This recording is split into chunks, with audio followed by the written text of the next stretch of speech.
On January 16, 1547, a solemn coronation of Grand Prince Ivan Vasilievich took place in the Moscow Kremlin Assumption Cathedral. He was later known as Ivan the Terrible. The textbook history of this Tsar's reign is known to almost everyone. But not everyone pays attention to a number of very strange circumstances that are contained in the biography of Ivan the Terrible. So far, none of the historians have given them a reasonable explanation.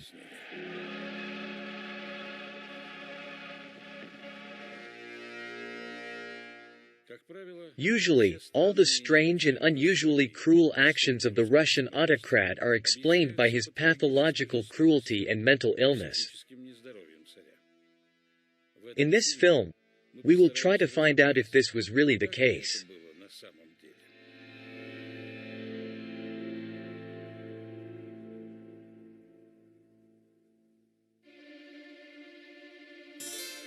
Every researcher of the era of Ivan the Terrible is faced with the fact that almost no authentic documents have survived from this time.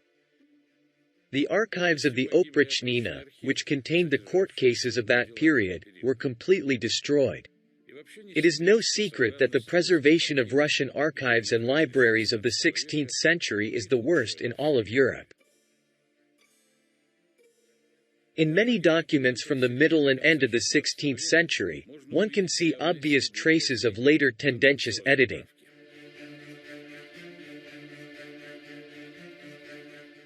For example, the Regal book, which is part of the Illustrated Chronicle of Ivan the Terrible, contains many errors and insertions of a polemical or journalistic nature. Most of Ivan the Terrible's own works have been preserved as a 17th–18th century version. That is, the time of the Romanovs.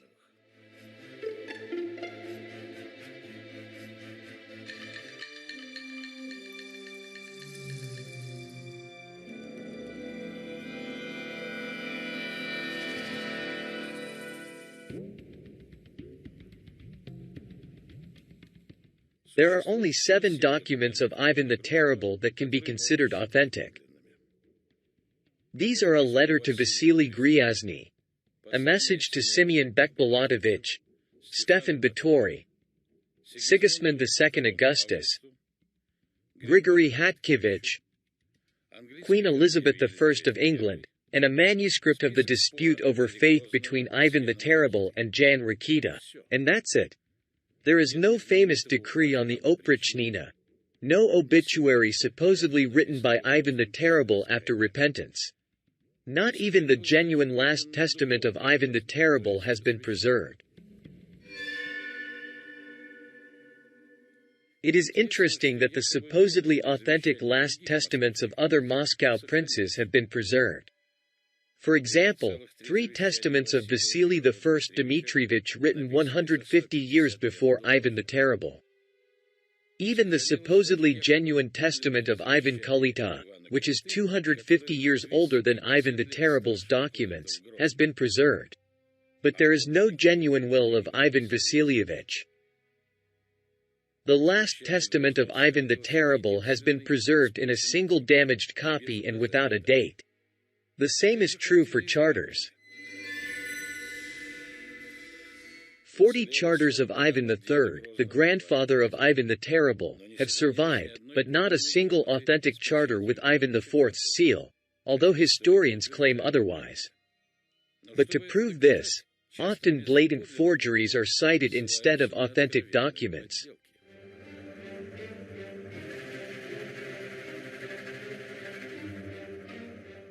Historians call this document the Charter of Ivan IV. An authentic document should have an authentic seal. At that time, the seal was placed as follows. First, several holes were made under the signature, through which a cord was passed. The ends of the cord were twisted and fastened, usually with a wax or lead seal. All this was done to prevent the seal from being transferred to another document without damaging the seal itself or the paper to which it was attached. So what do we see on the alleged charter of Ivan the Terrible? It is quite obvious that the seal, along with the cord and part of the paper, was cut out from some other document and attached to this charter. Historians call this obvious forgery an authentic document. But if virtually no authentic documents of Ivan the Terrible have survived, then what is the traditional history of his life and reign based on? From what sources did historians assemble information about him? When a thoughtful researcher of history asks this question, it turns out that everything we know about the era of Ivan the Terrible is mostly a myth, not real historical facts. The creators of this myth were, for example, some contemporaries of Ivan the Terrible who had weighty reasons to hate the Tsar and slander him. First and foremost, these were some Western Europeans and Prince Karbsky, who betrayed the Tsar and his homeland and fled to Europe. In particular, evidence of the cruelty of Ivan IV is based on their writings. The reliability of these writings is very doubtful, and one cannot rely on them as a serious source.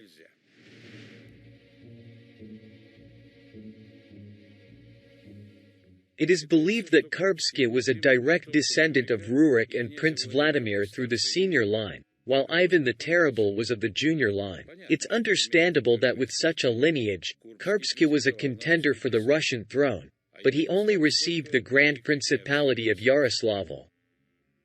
It's not surprising that Karbsky felt anger, envy, and resentment towards Ivan the Terrible throughout his life. The stories written by Karbsky and other Western European opponents of Ivan Vasilievich remained just stories for a long time.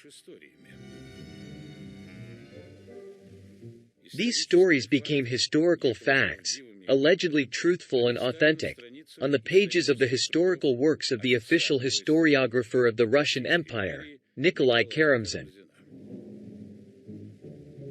While writing the official version of Russian history upon the order of the ruling Romanov family, Karamzin paid special attention to the era of Ivan the Terrible. In June 1814, in one of his letters to Alexander Turgenev, he wrote, "Without a chapter about Ivan the Terrible, my story will be like a peacock without a tail." And Karamzin painted this very tale with the darkest colors. It was in his multi-volume work titled History of the Russian State that the era of Ivan the Terrible appeared as a dark Middle Ages and a shameful stain on Russian history. Thanks to Karamzin's efforts, the image of Ivan the Terrible as a bloody monster prevailed. And it's not surprising. As the famous Russian historian Nikolai Dmitrievich Talberg wrote, Karamzin literally hated the terrible Tsar.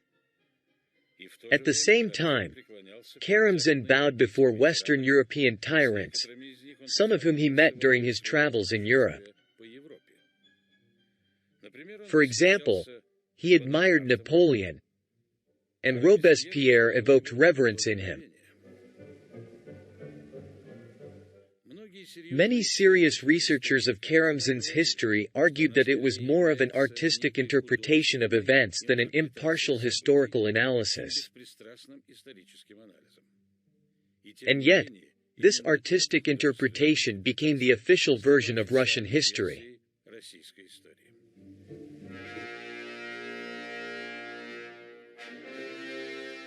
It should be said that the nickname the Terrible, which historians have been exploiting for centuries, was given to Ivan Vasilievich by his contemporaries not for his cruelty towards his subjects, but for the fear he instilled in Russia's enemies. Moreover, this was not the first case in Russian history. For example, Ivan IV's grandfather, also named Ivan Vasilievich, was also called the Terrible, and the Prince of Tver, Dmitry Mihailovich, whom his enemies called Dmitry the Fearsome Eyes. However, today we adhere to the historical version that was once invented by foreigners. That is, we look at our past through the eyes of former and current enemies of Russia. When historians write about the so-called unprecedented cruelty of Ivan the Terrible, it is unclear how they reconcile this with historical facts. From the surviving documents, it is known that during the 50 years of Ivan's reign, no more than 5,000 people were sentenced to death. The vast majority of those executed are named in the documents. These people were guilty not of mythical, but very real conspiracies, treasons, and other crimes. At the same time, so-called enlightened European monarchies were exterminating their subjects by tens of thousands for lesser crimes. For example, in England in the first half of the 16th century, 70,000 people were hanged for vagrancy alone. And in Germany, in 1525, during the suppression of the peasant uprising, German authorities killed 100,000 people. Few people know that in the era of Ivan the Terrible, only 6 particularly serious crimes were punishable by death: murder, rape, sodomy, arson of a residential building with people inside, robbery of a temple, and state treason. And during the reign of the Romanovs, this figure increased by tens of times. For example, under Alexei Mikhailovich Romanov, capital punishment was already imposed for 80 types of crimes, and under Peter the Great, as many as 120. However, despite these facts, historians to this day continue to reinforce the myths about Ivan the Terrible, invented by Karbsky and his like-minded people. There are many scholarly works dedicated to the era of Ivan IV, but these writings, like the works of Karamzin, should be considered more as literary works than serious factual research.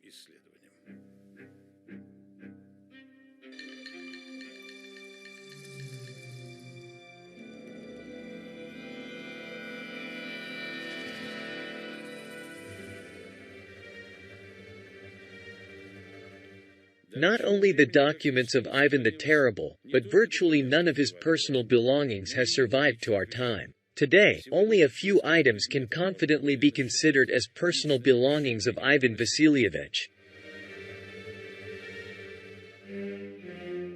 One of them is the throne of the Terrible, completely covered with carved plates made of ivory. An exact copy of the throne is kept in the Museum Reserve Alexandrovskaya Sloboda. It is believed that the throne was made in Europe specifically for Ivan IV, and then brought to Moscow. In 2006, Russian scientists Anatoly Fomenko and Gleb Nozovsky studied the images on the carved plates covering the royal chair and discovered among them a zodiac with a horoscope. Today, many people mistakenly believe that horoscopes are solely related to astrology, fortune-telling by the stars, predicting fate, and other similar activities, far from science. But in fact, this is not the case. In the Middle Ages, horoscopes were used to record dates. These images show the placement of planets in the constellations of the celestial zodiac at a particular moment in time. For example, it is known that behind the altars of medieval German churches, special zodiacal clocks were sometimes installed. On these clocks, every day the positions of the planets and the constellations were displayed for citizens to observe. Fomenko and Nozovsky suggested that since a horoscope was placed on the throne of the Russian Tsar, then the date encrypted in the horoscope must have a direct relation to him. After deciphering the horoscope using our methods for dating zodiacs, we discovered that the date of February 9, 1526 was recorded on the throne of Ivan the Terrible.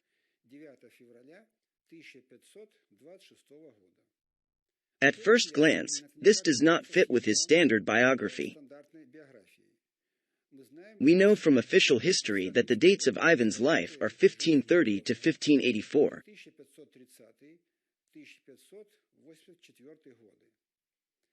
However, we also know that in Western Europe, where it is believed the throne was specifically made for Ivan, the birthdays of monarchs were typically recorded using horoscopes. Therefore, it is natural to assume that in this case, the date recorded on Ivan's throne is his date of birth. It turns out that the great Tsar Ivan Vasilievich the Terrible was born on February 9, 1526. But the official date of Ivan Vasilievich's birth is 1530, which is indicated in many chronicles. Could the ancient chroniclers have made such a mistake in all at once? After all, the birth of the heir to the throne, the long-awaited son of Vasily III, was a significant event and was celebrated throughout the country. Most likely, these chronicles, like most documents from the time of Ivan the Terrible, were edited during the time of the Romanovs. However, if Ivan the Terrible was indeed born on February 9, 1526, this explains some of the oddities in his widely accepted biography.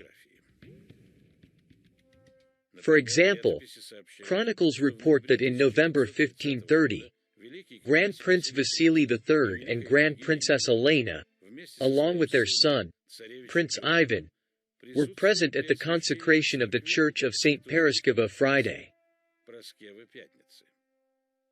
According to the official version, Ivan was only 3 months old at the time. But the consecration of the church is a lengthy ritual that is performed in the presence of a large crowd. Could the Grand Prince have risked his only heir like that?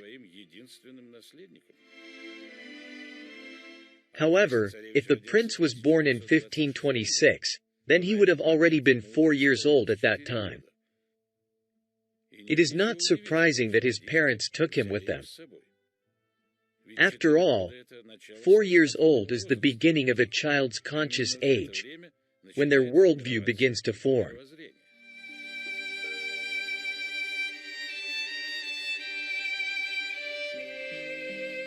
The hypothesis of Fomenko and Nozovsky about the correct date of Ivan the Terrible's birth can be verified using Orthodox saints. It is known that in Russia, when a child was baptized, they were given not a random name, but the name of a saint whose memorial day was close to the infant's birthday. And until the end of the 16th century, Moscow rulers had both baptismal and royal names. For example, Ivan III's baptismal name was Timofey, and Vasily III's was Gavriel. So what was Ivan IV's baptismal name? It is known that Ivan the Terrible was a writer and signed some of his works with the name Parfeni. Where did this name come from? It's a mystery, but now we can solve this mystery. The thing is, the name Parfeni perfectly corresponds to the calculated birthday we found, which is February 9th. The memorial day of Saint Parfeni is only once a year on February 7th after the Julian calendar. The difference between February 9th and February 7th is only 2 days. Therefore, it is likely that Parfeni was the baptismal name of Ivan the Terrible.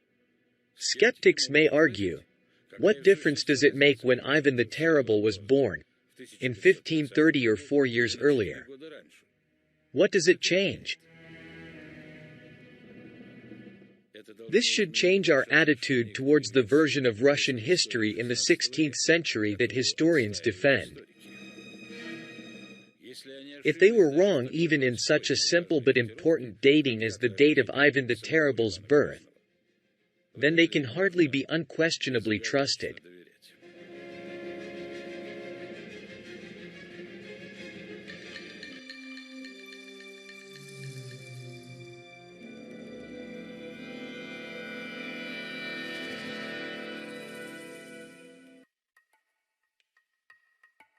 The decryption of the zodiac on the royal throne is not the only result of the research into the era of Ivan the Terrible conducted by Anatoly Fomenko and Gleb Nozovsky. The study of this period in Russian history occupies a special place in their research work. They have noted that the traditional biography of the Russian autocrat contains a large number of anomalies and contradictions.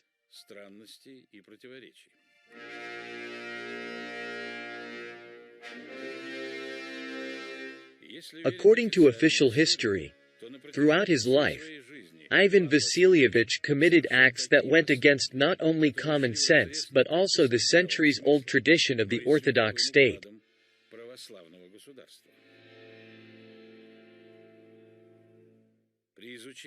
When studying the different periods of Ivan the Terrible's rule, one gets the impression that for 50 years, not the same person but completely different people were on the Russian throne. Their actions were so contradictory and inconsistent. Nothing like this has ever happened before in Russian or world history.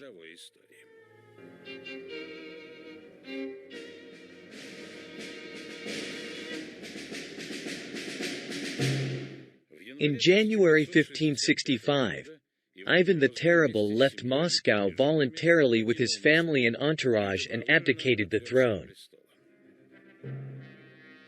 According to traditional history, the Boyar Council did not accept the abdication and begged the father the Tsar to return and rule as he saw fit.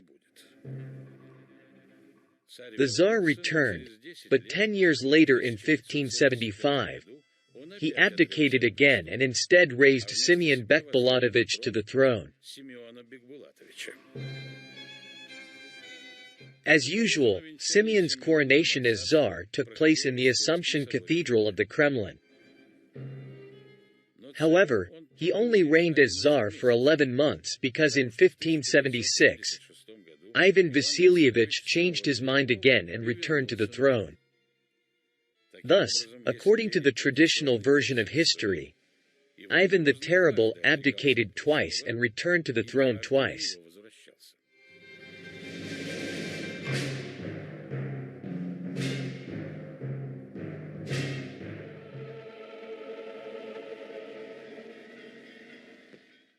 Another very strange fact. It is well known that rulers are crowned only once and sworn in once. But supposedly, everything was different in the case of Ivan the Terrible. He was crowned Tsar twice, in 1547 and 1572. And they swore allegiance to him as many as 4 times. Nothing like this has ever happened in Russian history.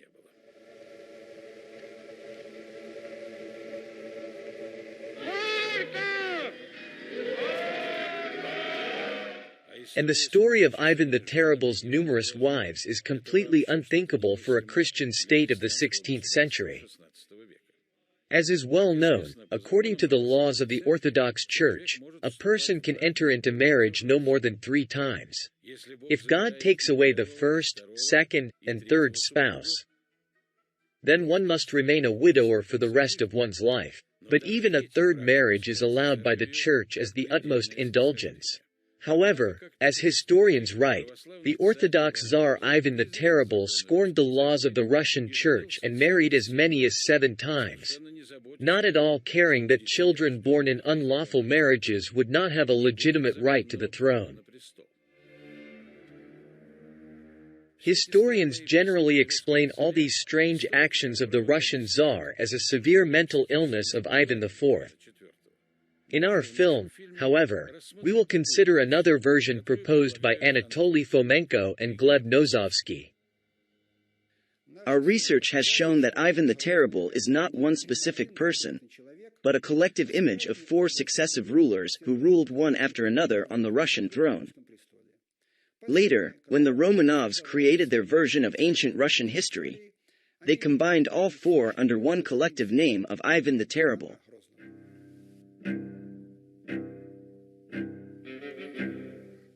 This version of the authors of the new chronology may seem paradoxical only at a first glance. When carefully studying this historical period, it is simply impossible not to see that the well-known image of Ivan the Terrible combines four different czars.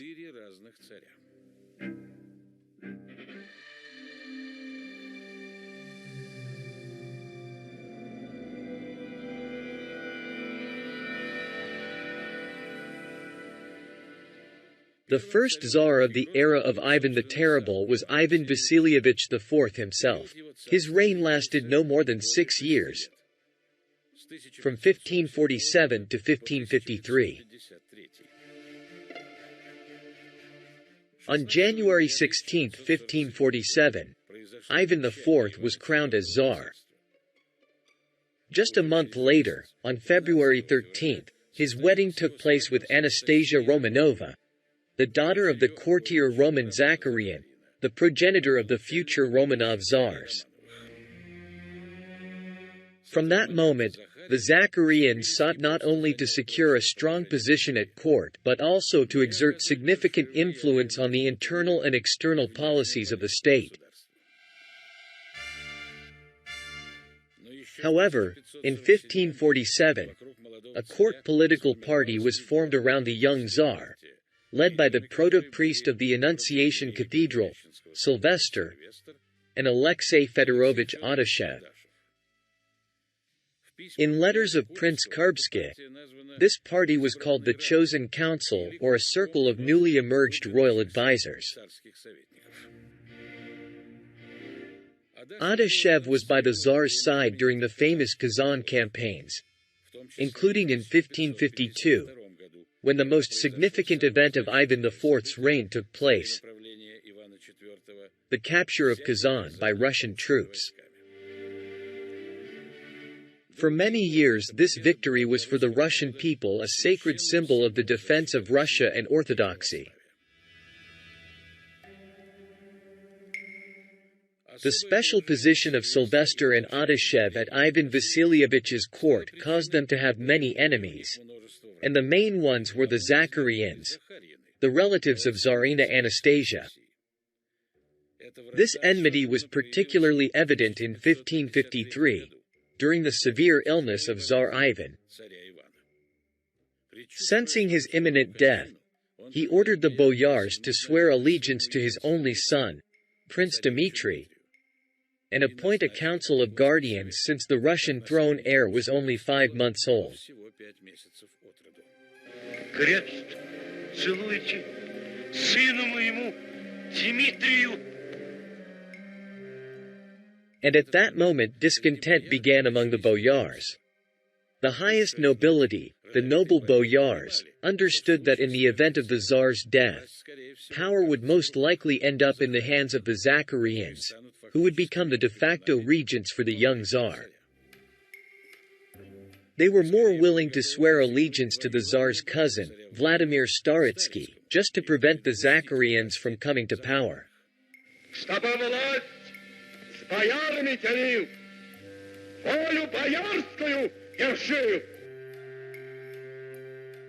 As a result of this clash, the Tsarina's relatives were eventually pushed away from the throne, and the guardianship council was led by Alexei Adashev. Despite his serious illness, Ivan IV recovered, but he could no longer govern the state. After his serious illness, Ivan the Terrible completely withdrew from affairs and became a holy fool. In winter and summer he could appear on the street in rags and chains. Today, perhaps, it would seem strange that a king appears in such a state and becomes a holy fool. However, in those times, holy fools were regarded with great respect, and the transformation of the Tsar into a holy fool made a deep impression on his contemporaries.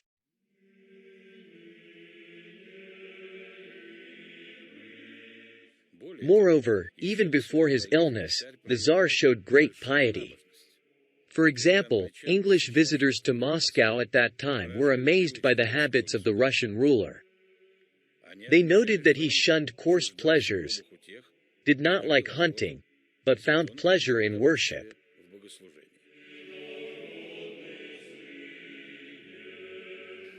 Apparently, the great Tsar Ivan Vasilievich the Terrible and the famous holy fool Basil the Blessed are actually the same person.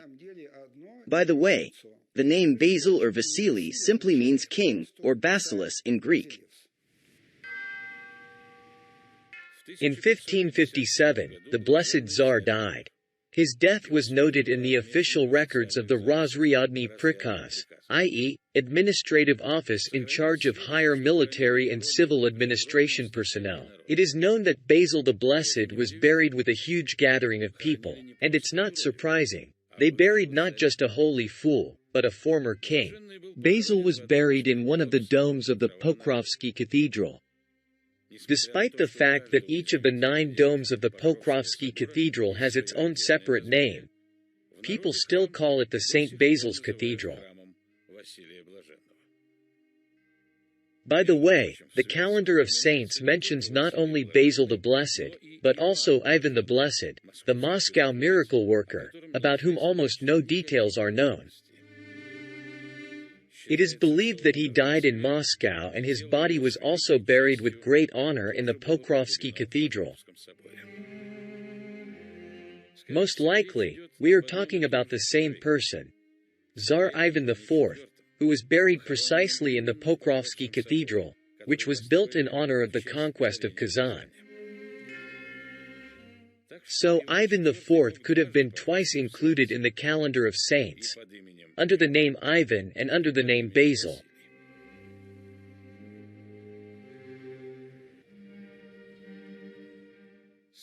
The most reliable and earliest surviving image of Ivan IV the Terrible is considered to be the Copenhagen portrait, which is kept in the National Museum of Denmark in Copenhagen.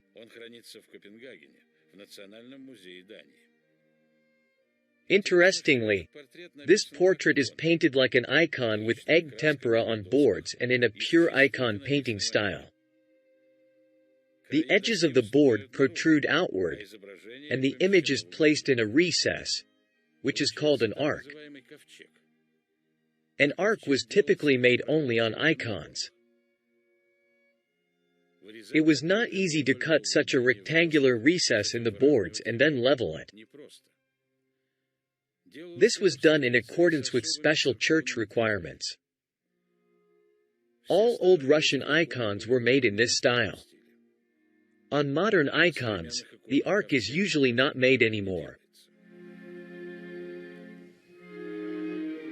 Historians prefer to call this portrait a parsuna rather than an icon. A parsuna is a transitional style from icon painting to secular portraiture. Obviously, historians cannot acknowledge that the Copenhagen portrait is a true Russian icon.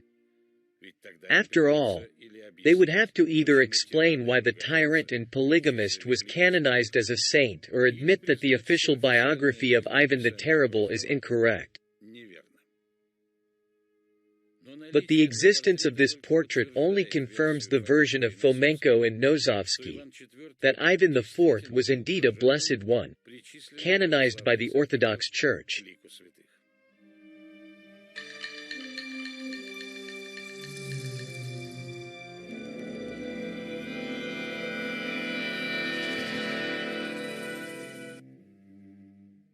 In October 1552, Tsar Ivan IV and Tsarina Anastasia gave birth to their first child, Grand Prince Dmitry. This happened 5 months before Ivan the Terrible fell seriously ill. Historians believe that Dmitry drowned a year after his birth, allegedly due to the negligence of his nanny, who accidentally dropped the child into the water. However, the authors of the new chronology have proposed a different version. The little Prince Dmitry did not die in 1553 at all. He lived for about 10 more years. During this time, the chosen council ruled on behalf of the underage prince. At its head were Adashev and Sylvester. Official history states that from 1553 to 1560, Adashev constantly lived in Moscow, accompanying the sovereign everywhere, including in military campaigns. Historians explain this by the close friendship between Adashev and Tsar Ivan IV. But such behavior by the leader of the court party is more like guardianship than friendship. Most likely, we are not talking about Ivan IV, but about the underage Tsar Dmitry. Adashev was always next to him. He rarely left Moscow because at that time he was the de facto ruler of the state.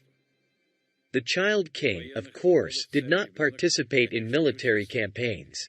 But all wars were fought on behalf of the Tsar, so Adashev's presence in the army was equivalent to the arrival of the sovereign. Another fact suggests that Adashev performed royal functions for the underage Tsar Dmitry.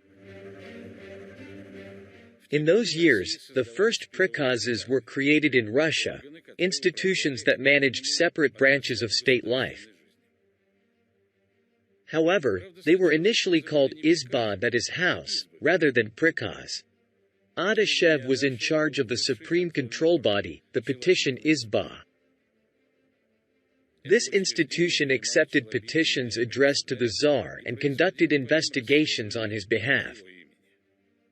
Adashev personally participated in making decisions on each case. This would have been entirely natural if the throne were occupied by a child Tsar. But it is entirely unclear why Adashev had such concentrated power in his hands if Ivan IV was still on the throne.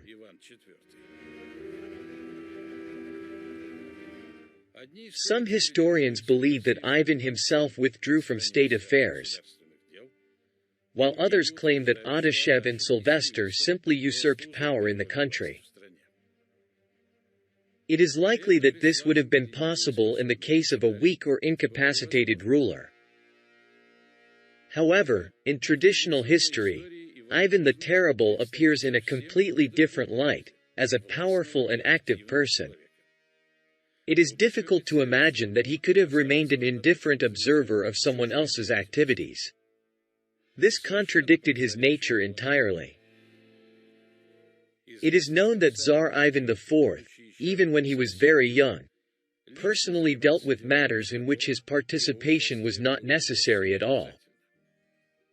For example, at the age of 17, he himself resolved a complicated dispute between Boyar Ivan Sheremetev and the princes of Zvenigorod.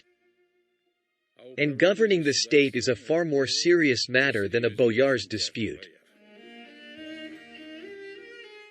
During the reign of Dmitry Ivanovich and the actual rule of the chosen council, the Russians won a victory over the Astrakhan Khanate in 1557. And in 1558, they began a war with Livonia. However, in 1563, Prince Dmitry died. In the later Romanov version of history, the death of Prince Dmitry was attributed to the year 1591, during the reign of Boris Godunov. This is the well-known story of his death in Uglich, where he was supposedly murdered. As a result, it was believed that Ivan the Terrible had two little sons, both named Dmitry, who died due to the negligence of their nannies. However, this is not true. In reality, Ivan the Terrible had only one son named Dmitry. After Dmitry's death in 1563, serious changes began to take place in the country.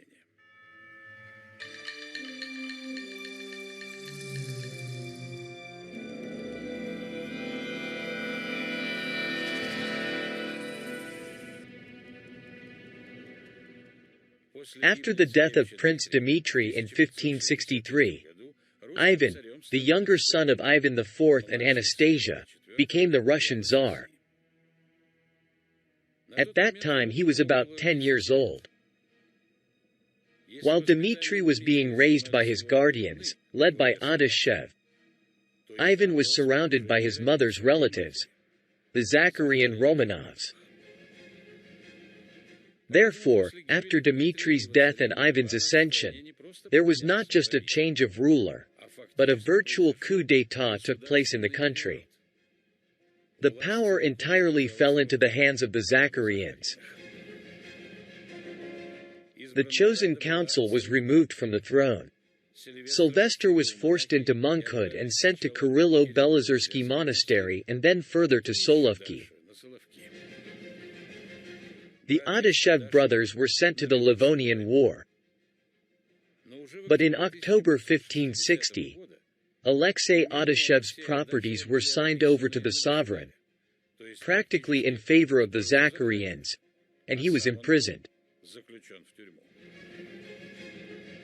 The Zacharyans launched a ruthless manhunt, resulting in the extermination of all the Adashevs and their closest relatives. The Zacharyans did not spare even the children of the Adashev clan. There is a testimony that Anna, the daughter of Alexei Fyodorovich, who was married to Ivan Petrovich Golovin, survived the pogrom. But these rumors were not documented.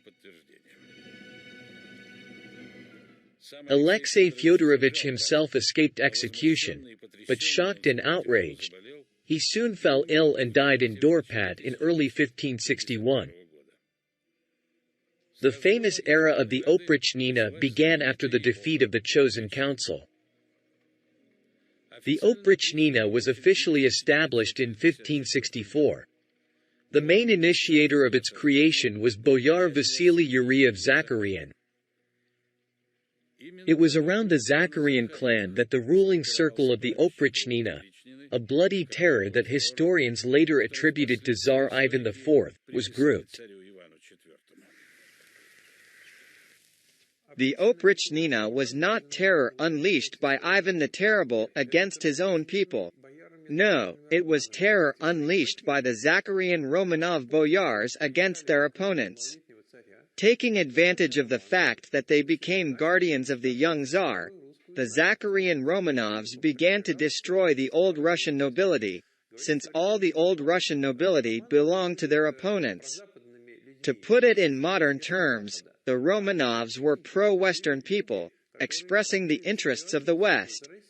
And their opponents were people who fought for their homeland, for Russia. And the Oprichnina they unleashed was essentially the beginning of a civil war that engulfed Russia at that time and the beginning of the time of troubles, which eventually led to the destruction of the old Russian dynasty and the collapse of the great medieval Russian Empire. Starting in 1563, intensive work began in Moscow on writing Russian history, or rather rewriting it. Even official history does not deny this. The heyday of Moscow chronicles falls on the 1560s and ends in 1568.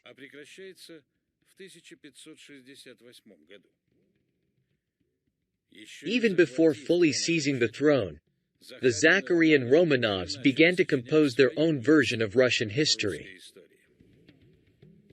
Interestingly, the fate of the commissioned people who led the compilation of the chronicles was tragic.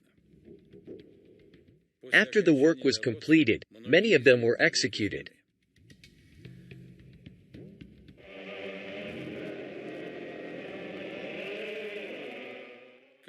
Both the Zakharyan Romanovs themselves and those who supported them were mostly low-born nobles striving for power.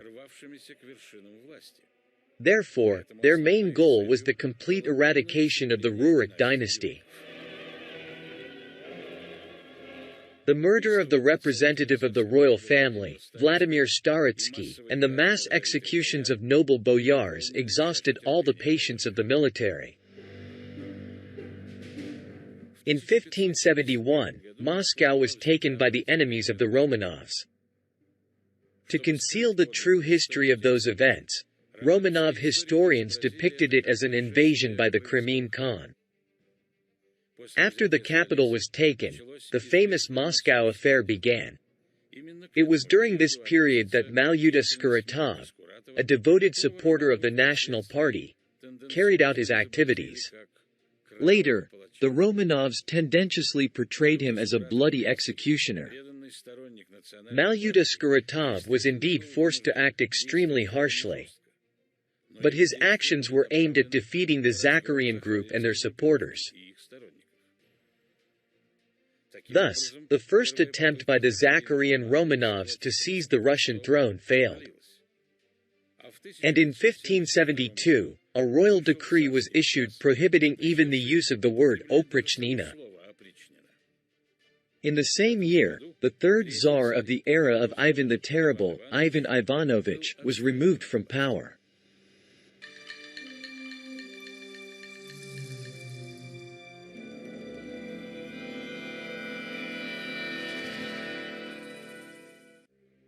According to traditional history, in 1575, it is alleged that Ivan the Terrible abdicated for the second time and placed Tatar prince Simeon Bekbalatovich on the throne. It is believed that before converting to orthodoxy, he was called Sain Bulat Khan, and that during the reign of Ivan the Terrible, he and his father, Sultan Bek Bulat, joined the service of the Russian Tsar, converted to Christianity, and received the name Simeon. After Simeon's coronation, Tsar Ivan the Terrible allegedly began to travel around Moscow like an ordinary boyar, in shaft horse, and moved to Petrovka Street. When he came to the Kremlin palace, he sat on the side of the throne, where Simeon now sat, listening humbly to his orders.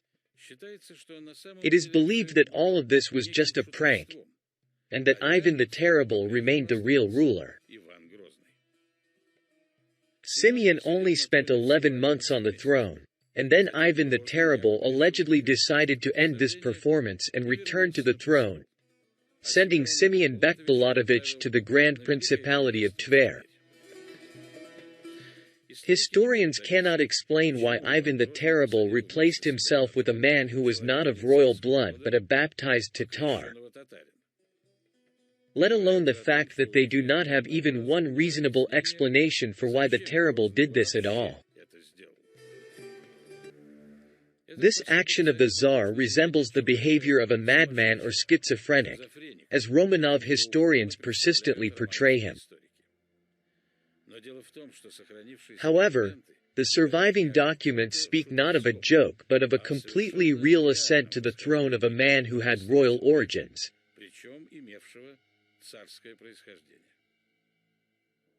Simeon was a true Tsar. He was the fourth Tsar of the era of Ivan the Terrible. By the way, he ruled not for just 1 year, as is commonly believed, but for significantly longer. In 1572, young Ivan Ivanovich was effectively deprived of power. 3 years later, in 1575, he was forced to formally abdicate in favor of the new Tsar, Simeon. Thus, a Tsar of the Horde dynasty ascended to the throne. This was by no means some alien Tatar Khan, but a genuine Russian Tsar of the Rurik dynasty. Therefore, Simeon ascended to the throne after the defeat of the Romanov Zachaриan clan.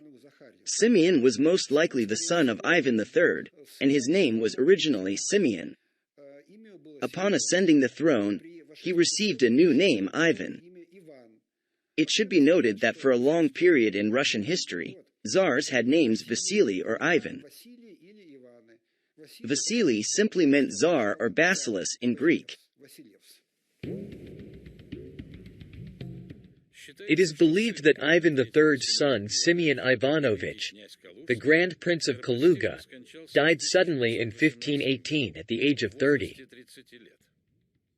Strangely, the circumstances of his death are practically unknown. Most likely, written sources describing the life of Simeon Ivanovich, like most documents of that time, were edited during the Romanov era and cannot be fully trusted.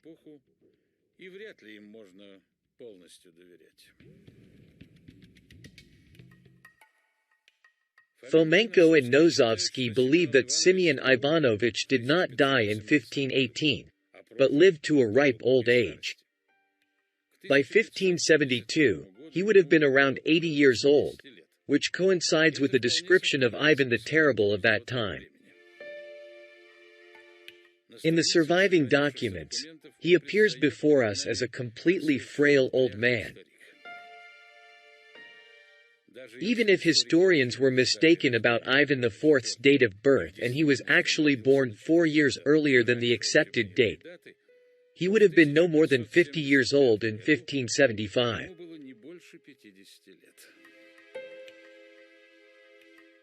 Despite historians explaining Ivan the Terrible's early frailty as a result of his mental illness, it is more likely that these documents refer to the elderly Simeon Ivanovich instead of Ivan IV. Tsar Simeon Ivan died in 1584, and the throne passed to his son Fyodor Ivanovich.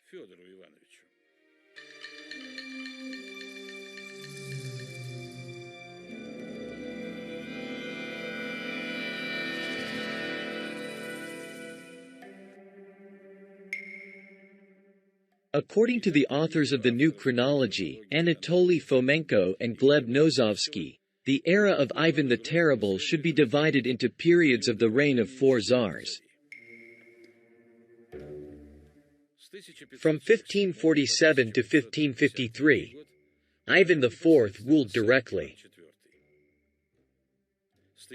From 1553 to 1563, his minor son Dmitry Ivanovich sat on the throne.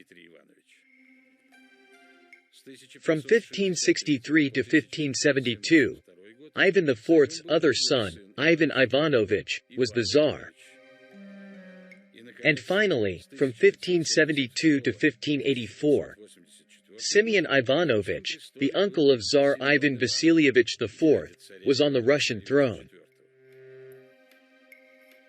However, for the boyars of the Romanovs, who seized the throne in the 17th century, it was necessary for only one of the 4 czars, Ivan IV, to remain in history. This is because after the death of Tsar Ivan Ivanovich and the ascension of Simeon Ivanovich to the throne, 2 dynastic branches emerged. The first is the descendants of Ivan IV and Anastasia Romanova, raised by the Zacharyan Romanovs. The second branch is the descendants of Simeon Ivanovich, that is, his son Fyodor Ivanovich, then the son of Fyodor, known as Boris Godunov, and his children. For the Romanovs, the second branch was not only unnecessary, but also dangerous. Therefore, Romanov historians later invented tales about foreigners on the Russian throne. The Tatar prince Simeon Bekbalatovich and the low-born boyar Godunov. It was necessary for the Romanovs that the information in Russian history only remained about the branch descending from Ivan IV and his wife Anastasia Romanova, because the relationship with Anastasia somehow justified their claims to the Russian throne.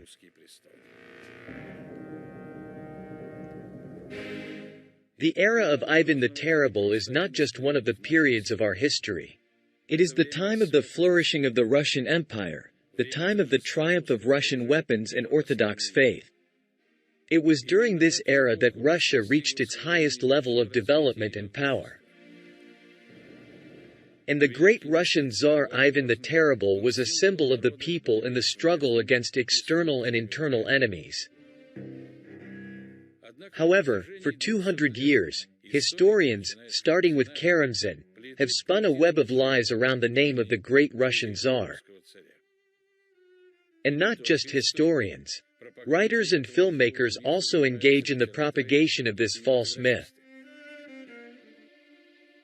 But despite the abundance of falsehoods about Ivan the Terrible that have been concocted over the past 2 centuries, our society is once again beginning to show an interest in the true facts of his life and is analyzing the results of his rule. Today, many already understand that any historical version must be based on serious scientific research, not on the fantasies of historians and filmmakers.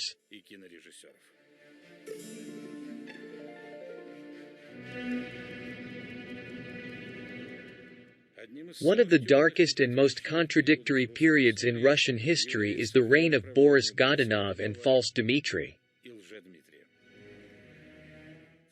Traditional history assures us that both were accidental people on the Russian throne.